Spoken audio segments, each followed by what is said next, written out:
Hello and welcome to Smaulgld. In case you missed it, top gold and silver stories for the week ended February 26, 2017.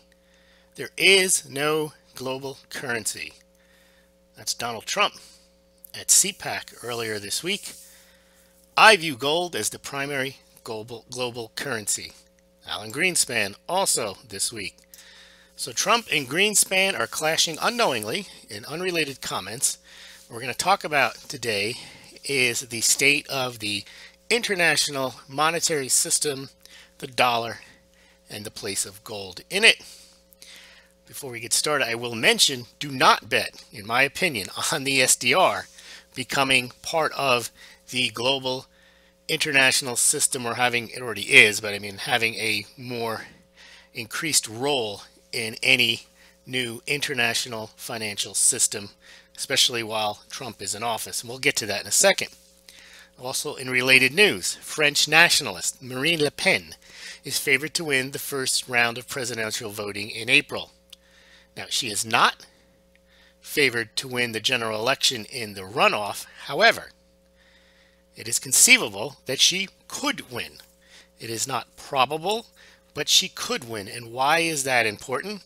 Well, Marine Le Pen, unlike Donald Trump has never really spoken about abolishing the Fed, taking the United States out of the IMF, although he's hinted at certain things, and he's hinted at his displeasure at the Fed, but he's never been as explicit as Marine Le Pen has been about the status of her country's role in the financial system.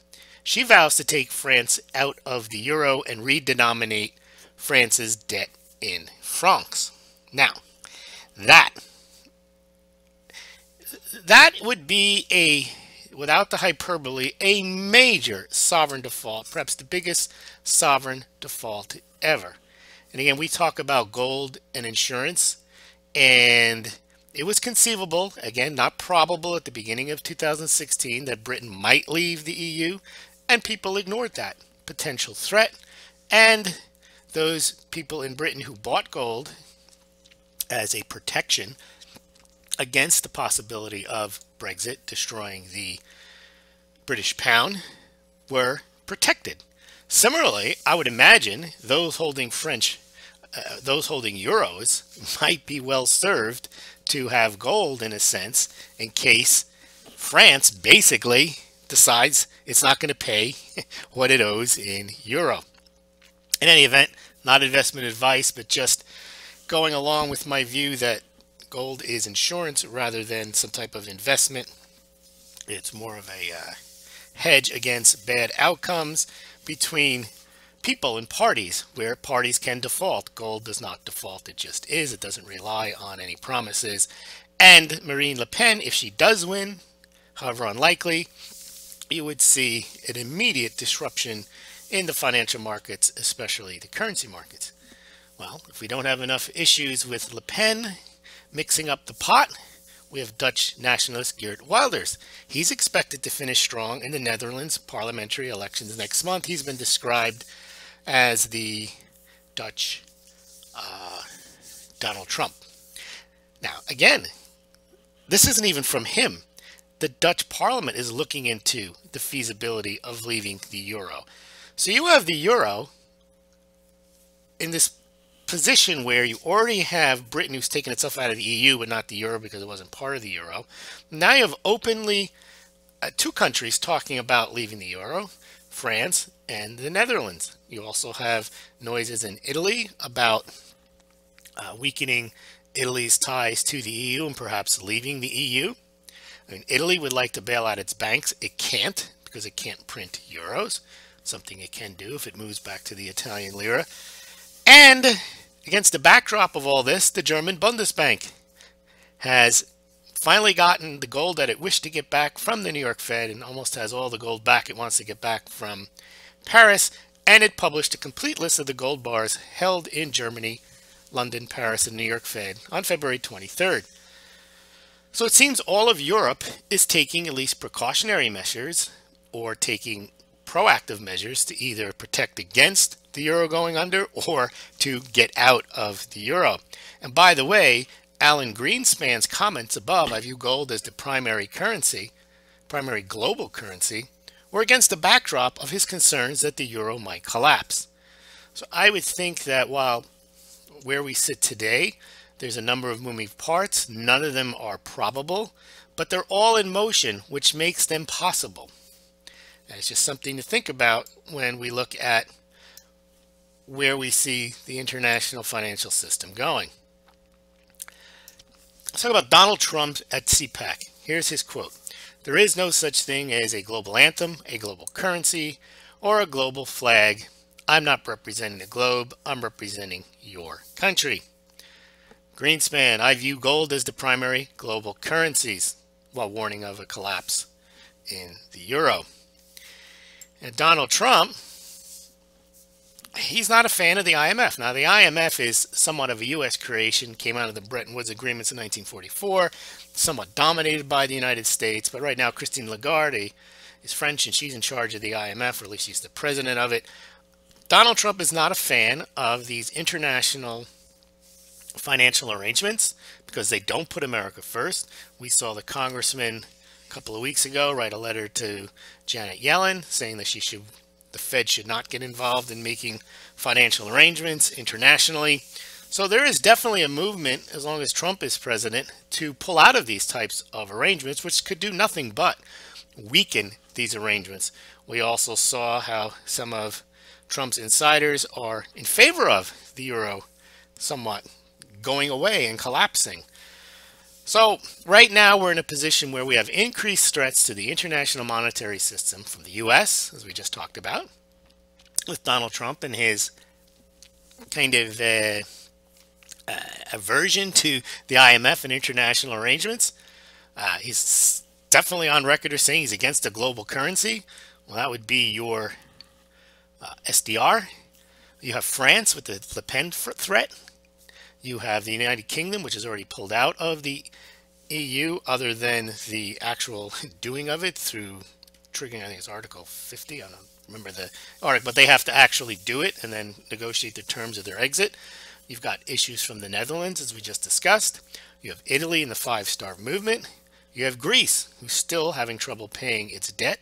They could leave the European Union. They could leave the EU. They could default. They could use dollars instead. And then you've got Russia, who's on sanctions, and then building up its gold reserves. You've got China building its own system with the Asian Infrastructure Bank, the CISP, their own kind of SWIFT payments. You've got the BRICS. And so you have what I see is, rather than a concentration of international cooperation, you're starting to see it break down. Now, a lot of commentators are talking about, well, when the international monetary system breaks down, the only place to go is the SDR. Yeah, if that's what people wanted to do, but it seems that the United States would not direct the IMF to use the SDR as some type of global currencies. They would probably just stick to the dollar. And China, which is part of the IMF, but only just to hedge its bets, I don't see them really caring much about promoting the SDR when they don't even have, I think they have 20% of the SDR. The United States has 41, 42% of it. Euro's got about 30 some odd percent of it. So the SDR, as far as I'm concerned, is old news. That was thought of a few years ago by some commentators that might be the solution. They're still thinking that that's what's going to happen if there's some type of global debt crisis. I don't think so. I think you're more likely to see global debt defaults and redenomination of those debts in their home currencies. I don't see where there would be U.S. leadership to say, let's bail them out and use SDRs. I think the bailout days are over. And by the way, anyone knows anything about SDRs, they don't even exist. They are just issued out of thin air, and they represent a basket of currencies, but they're not even backed by the amount of currencies they represent. So that is not even a viable solution. The SDR was supposedly created in 1969 as a gold substitute. It was never intended to replace the dollar. It was never intended to be the global currency. I don't know where that concept came out in the last 5-6 years that somehow we're heading towards an SDR world. I think that's more than highly unlikely at this point with Trump in office and what we've just seen happening in France, the UK, Netherlands, Italy, Greece, Russia, and China. So these threats, I think, are less likely to result in any global reset, but rather increased regionalization or increased dollar dominance in regional and international transactions, and a greater role for gold, possibly. Now, I think Donald Trump's views on gold are not fully baked. I don't think he knows the situation of how much gold the U.S. has, how much is unencumbered, what the role of gold is potentially, what the role in connection to the dollar is. Right now, I think he's just taking a very dollar America first point of view, and I'm not even sure he has a position on how strong he wants the dollar to be, what he wants to direct the Treasury Secretary to do in terms of whether it's a strong dollar policy, weak dollar policy, what's going to happen when Janet Yellen leaves, where does he think interest rates should go. For those of you who think the Fed is independent, a lot of you think the Fed is controlled by the banks, and they are their shareholders, so the Fed is also controlled by the Treasury and the executive office. And if you doubt that, take a look at Arthur Burns' secret diaries. He was the chairman of the Federal Reserve under Nixon, and Nixon basically browbeated him into keeping a loose monetary policy. They are political appointees. They are politicians. They want to be independent. I believe they think they are independent. But if you read Arthur Burns' diaries, he started out with that point of view. He thought he was an independent banker. He thought he was going to have the independence to do what he wanted, and Nixon basically told him, no, you don't. In any event, that's it for the introduction. We're now going to do the gold and silver stories, top gold and silver stories of the week. For those of you interested in supporting Smaulgld, you can do so via Bitcoin at the link below or on the website, or via PayPal, or you can sign up on Patreon to make a monthly donation, and thank you to those who have done so. Now, top economic story of the week for me is silver rises for the 8th week in a row. This year, it's actually 9 weeks in a row because I think it rose the last week of December of 2016. Gold also rose for the 7th of 8 weeks this year. Gold closed at $12.56, up over $20 to up 1.8%, and silver closed at $18.33, the first closing over $18. That's up 2.2%. That puts the gold silver ratio at 68.51 the second week in a row. As you see, it's closed below 70 to 1. Chart of the week is silver, and there we have it. There you can see since December 2016 you've got that steady increase up, and year over year it's also up. So silver, this is an interesting move because it is not a straight up move. It is a very slow and measured move. It's the type you like to see if you want the price to go higher, because generally when you see these spikes upward, they're usually followed by a spike downward. But in the bull market, I don't have the chart in front of me right now. If you look at the bull market of gold from 2000 to 2008, it is just an inexorable slow climb, just going up and up and up. And it didn't really spike until 2011, and then it fell off. But this is the type of move you like to see if you want the price to go higher. Now, of course, it can get smashed down in an instant. We haven't seen that recently, but who knows what's in store. Russian central bank added 1 million ounces of gold. I didn't mention this at the top of the broadcast, but like Germany, they appear to be concerned about their financial position, and they have basically swapped out a lot of the U.S. treasuries and added gold in their place.